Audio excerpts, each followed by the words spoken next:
job. Yep, and keep on keeping on. And no, we're not overmodulated. I'm not sure who that might be. I'm looking at things pretty carefully over here. It might be a little bit loud for your taste. Might have a little bit more bass than your radio can handle, but it ain't overmodulated. Motor mouth maul cruising, they got down. Yeah, you get down. You get down. You better... Hey, Motormouth Maul, I got my video gate rolling so you can hear it for yourself. Have a good day over there. Well, now we know. 10-4, Allison Center, and you're into 351. They better do that. Oh, it sounds real good. You'll be able to check it out for yourself. 10-4, and you should sound pretty good on your own gate, too. Check this out real fast. Well, it sounds real good. You'll be able to check it out for yourself. There you go.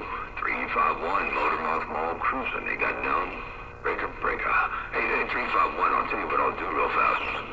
I'm going to switch while I'm on the key here. I saved this, so I'm going to go ahead and switch and open up a different, where is it? Right here. A different session file right about here. Alright, this is a different session file. This one here is going to be a little bit flatter. I don't know what you think about that one. LOT at 351, Motormouth Maul with a different session file right there. Right now, I got down, breaker. Well, I like the first one myself, but the second one don't sound bad to me. And, you know, like I said, you'll be able to check it out for yourself. Real good copy, though. You have a good day over there. 10-4, you like the first one yourself? Yeah, this one doesn't have a lot of highs in it. It sounds kind of flat, a little bit muddy, a little bit weird. And then this one right here. This one right here should sound a little bit crisper, a little bit bold, a little bit more bold, a little crisper, a little bit better. So anyway, there you go. OT 351, Motormouth Maul stepping right there. Right now, I got down. 563. Sort of seems like the difference between just a weak cup of coffee and a strong cup of coffee. I see by. I can relate to that. Hey, 351, you say it's kind of the difference between a weak, watered-down cup of coffee versus a strong cup of coffee. I can relate to that, Brady. Loud. Yeah, I'd keep the strong coffee. I like it nice and robust. It's all to have. 410. That's a lot of sound, ain't no doubt about that. We do want the sound kind of robust and full and rich, and we want this audio to have an aroma to bring. It's always good to hear from you. Well, I can't smell nothing. Otherwise, we'd have like smeller-vision radios here.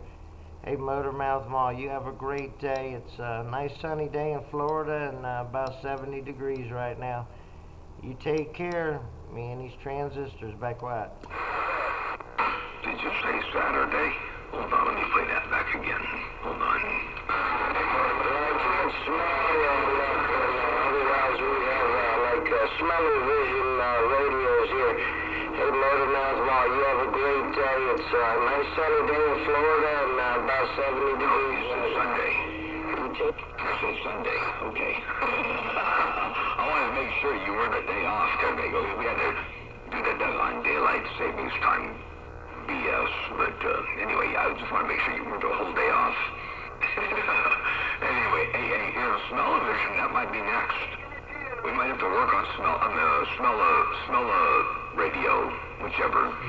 And, you can do that. You can generate subtones, subharmonic frequencies that when the receiver receives them, they would send a certain voltage based on the subcarrier tone that you send, and that voltage would go into a special little cartridge that you would plug into the radio. And then each cartridge would contain multiple different smells and combinations of smells that have been scientifically, proven and generated. So when you electrically charge them, you generate a smell, and you can say, anything from burning electronics to papers to paint to, whichever you want.